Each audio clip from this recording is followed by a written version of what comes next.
50 और 60 के दशक की एक्ट्रेस नूतन अपने जमाने की वो एक्ट्रेस थी जिन्होंने सबसे ज्यादा फिल्म फेयर अवार्ड जीते थे। इतना ही नहीं, वो पहली भारतीय एक्ट्रेस थी जिन्होंने मिस इंडिया का खिताब जीता था। वो ऐसी एक्ट्रेस थी जिन्होंने प्रेगनेंसी में भी काम किया और हर एक्टर उनके साथ काम करने की इच्छा रखता था। इतना ही नहीं, शम्मी कपूर और राजेंद्र कुमार उनके दीवाने थे। राजेंद्र कुमार ने तो शादी के लिए उनके घर रिश्ता भी भिजवाया था, मगर नूतन ने रजनीश बहल से शादी की थी। उनकी शादी के बाद भी उनका नाम संजीव कुमार के साथ जुड़ गया था और ये बात अखबार में भी छपने लगी थी, जिससे नाराज होकर एक बार नूतन ने संजीव कुमार को सबके सामने थप्पड़ मार दिया था। नूतन ने बतौर चाइल्ड आर्टिस्ट 1945 में आई फिल्म नल दमयंती में काम किया था। इसके बाद 1950 में उनकी अगली फिल्म हमारी बेटी आई।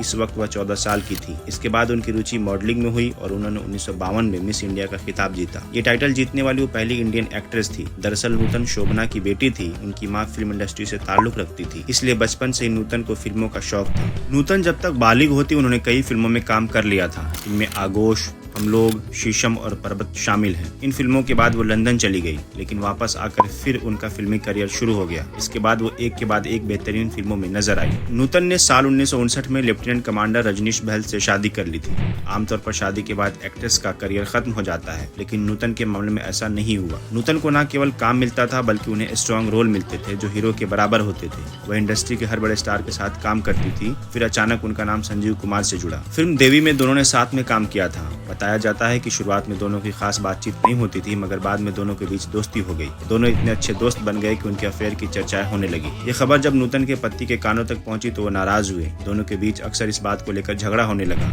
इसके बाद मैगजीन में भी दोनों के अफेयर की खबर छपी, जिसे नूतन ने पढ़ा तो वह गुस्से में आग बबूला हो गई। उन्हें लगा कि संजीव कुमार ने जानबूझकर ऐसा कराया है। वो गई और संजीव कुमार को थप्पड़ जड़ दिया। शम्मी कपूर और नूतन बचपन से एक दूसरे को जानते थे और शम्मी उन्हें पसंद भी करने लगे थे। कहा जाता है कि दोनों ने एक दूसरे को डेट भी किया था और वे एक दूसरे से शादी भी करना चाहते थे। नूतन की मां शोभना को उनका रिश्ता मंजूर था, मगर उनके परिवार के करीबी एक्टर मोतीलाल ने इस रिश्ते को तुड़वा दिया। वह नहीं चाहते थे कि नूतन कपूर परिवार की बहू बने। नूतन की सादगी और खूबसूरती का हर कोई दीवाना था। अभिनेता राजेंद्र कुमार भी उन्हें प्यार करने लगे थे।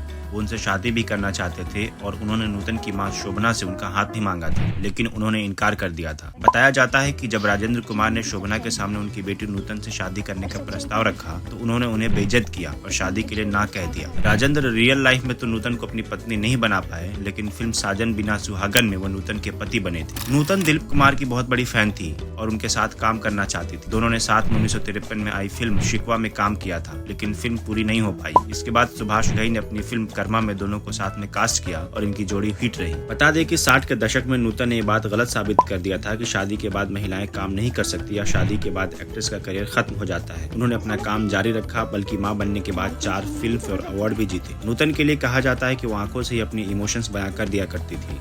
उन्हें डायलॉग की जरूरत नहीं होती थी, बल्कि वो बहुत कम बोलते हुए भी फिल्म की सारी लाइमलाइट ले जाती थी। नूतन कोई साधारण एक्ट्रेस नहीं थी। इंटरनेशनल मैगजीन फोर्ब्स ने उनके निधन के एक दशक बाद भारतीय सिनेमा के 25 महानतम अभिनय प्रदर्शनों की सूची में उन्हें शामिल किया था। देव आनंद ने एक बार कहा था, नूतन उन कुछ अभिनेत्रियों में से एक थी जिनके साथ कोई भी समझदारी भरी बातचीत कर सकता था।